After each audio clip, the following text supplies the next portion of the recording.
I'll be talking about two stories in today's video, Loss of Breath and How to Write a Blackwood Article, which includes the interpolated or embedded story, A Predicament. Both stories appeared in print well before the last piece we read, The Pit and the Pendulum. In my lecture on that story, you might recall I talked about the Blackwood formula, the first person narration, the overstimulated sensory perception, the placement of the narrator in some shocking, life-threatening situation, and we see the same thing in Loss of Breath and How to Write a Blackwood Article as well. But the overall effect is quite different, and Poe's intentions are different than they are in The Pit and the Pendulum. Both these stories are satires. That is, they are comic exaggerations. They are shocking, certainly, at times even revolting, but they also make us laugh, and if you don't laugh reading these, you're taking them way too seriously. Although not as well known or as often read as his straight horror stories, Poe wrote a large number of satiric pieces throughout his career. The objective of satire is for the author to choose a target. It could be a person, an organization, or class of people, or society as a whole, and to identify its flaws or errors and expose them to criticism and ridicule. In today's stories, Poe's target is quite clear. It is Blackwood's Edinburgh magazine. Blackwood's was a British magazine founded in 1817 and headquartered in Edinburgh, Scotland. It was one of the most popular and influential magazines of its time and published many leading British authors. In the 1820s, it developed a reputation for printing horror and sensation fiction.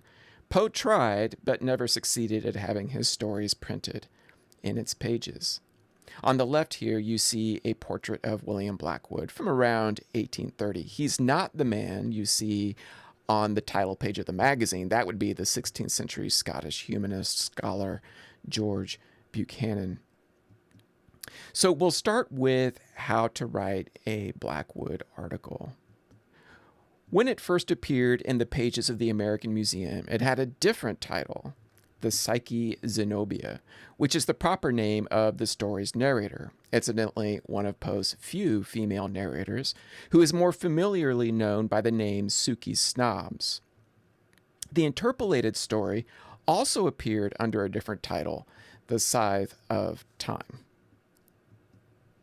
A little later, when Lee and Blanchard published Tales of the Grotesque and Arabesque, the stories were separated on the contents page, and the title, as you can see here, Psyche Zenobia, was changed to the Signora Zenobia. 5 years later, when Poe reprinted them in his Broadway journal, he rejoined the two stories and gave them their present titles, How to Write a Blackwood Article, and of course, the interpolated story, A Predicament. So Poe's target is Blackwood's magazine. The finest writing upon every subject, Sookie says, is to be discovered in the pages of that justly celebrated magazine.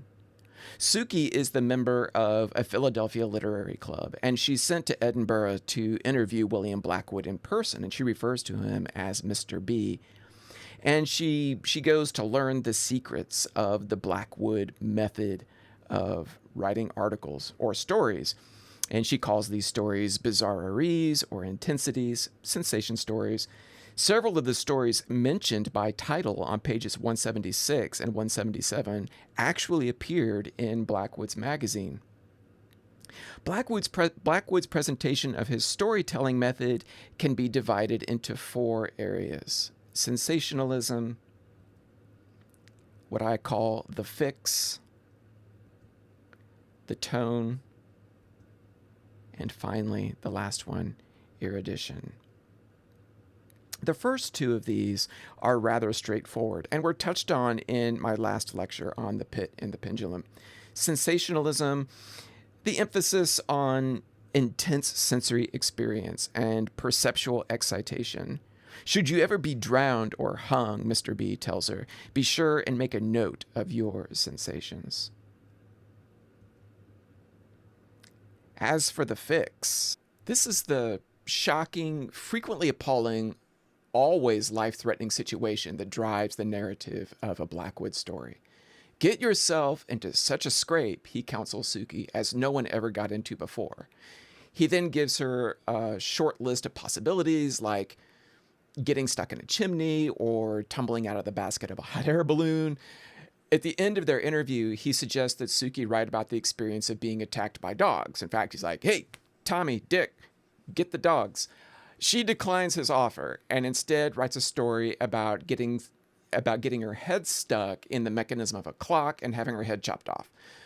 Some of her description would later be echoed by the narrator of The Pit and the Pendulum. And I'll read a passage, just a very brief passage from A Predicament to illustrate this.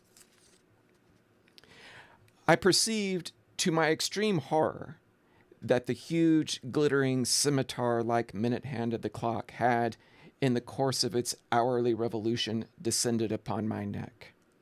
Down, down, down it came, closer and yet closer. The next two areas focus more on style and are somewhat more complicated.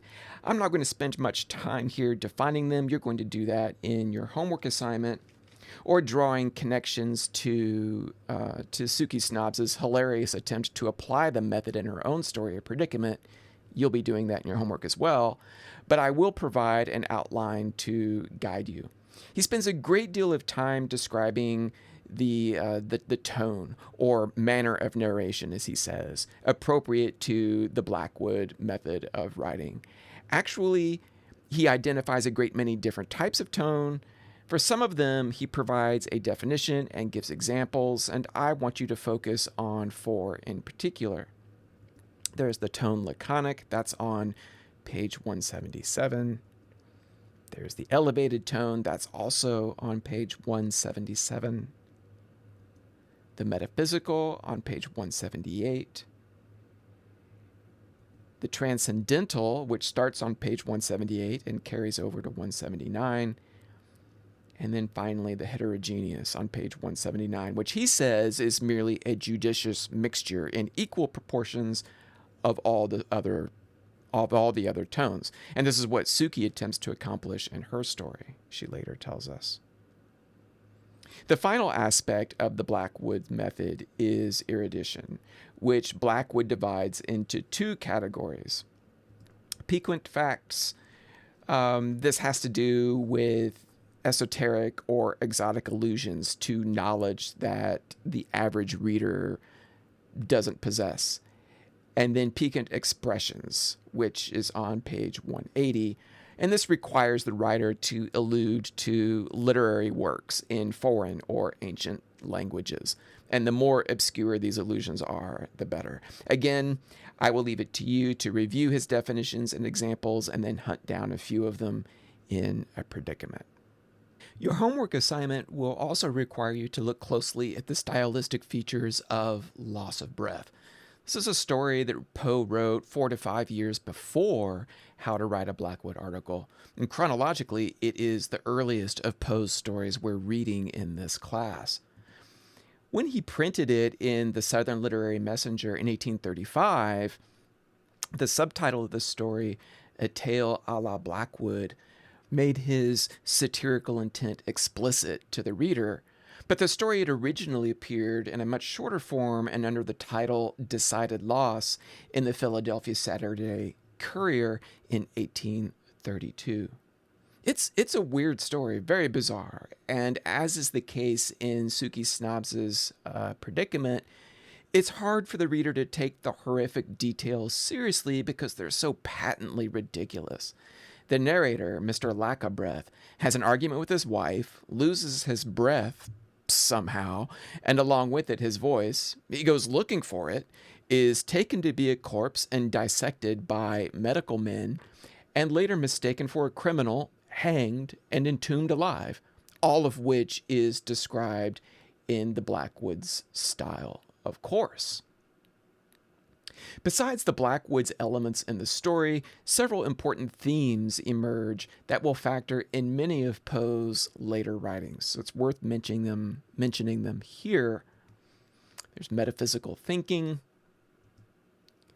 domestic conflict, and the doppelganger. We'll start with metaphysical thinking. Poe's narrators often speculate at length about the world beyond ordinary perceptual experience. What are the organizational and mechanical principles that govern the universe? Is it possible, despite our human limitations, to apprehend that world? Poe would explore these questions at great depth in Eureka, but his narrators often digress on this theme, and quite often their answers are terrifying. Here, for instance, is Mr. Lackabreath on page 100. Reason is folly, and philosophy a lie. No one will know my sensations, my horror, my despair. Yet will men still persist in reasoning and philosophizing and making themselves fools. There is, I find, no hereafter but this. This is the only eternity, and what, O Beelzebub, what an eternity! To lie in this vast, this awful void, a hideous, vague, and unmeaning anomaly, motionless, yet wishing for motion, powerless, yet longing for power, forever, forever, and forever. Moving on now to domestic conflict, loss of breath starts with an argument between the narrator and his wife, and this is a frequent motif in Poe's stories, something for you to look for. His narrators are sometimes driven to madness by their most intimate associates, a wife, a friend, someone they live with, even a pet. And this madness frequently culminates in scenes of sudden and extraordinary violence. And we'll see this in next week's stories. And finally, the doppelganger. This is a German word that means double. Several of Poe's narrators have encounters with characters who are sort of like twins, mirror images of themselves, with various unsettling and uncanny effects. We will see this later in stories like The Fall of the House of Usher, William Wilson, quite notably, and The Man of the Crowd. In this story, Mr. Lackabreath speaks of a rival for his wife's affection, a man named Mr. Windenough, who seems the opposite of the narrator, both physically and constitutionally. And one of the most bizarre moments in the story occurs near the end when Lackabreath finds that he shares a tomb with Windenough, who, as it turns out, has possession of the breath the narrator has been searching for since the very beginning of the story. He reclaims his breath, and the story concludes with an abstruse lesson about how individual misfortunes, such as the narrator has suffered, guides us to higher truths, although it remains vague what exactly those truths might be. And I will end with that.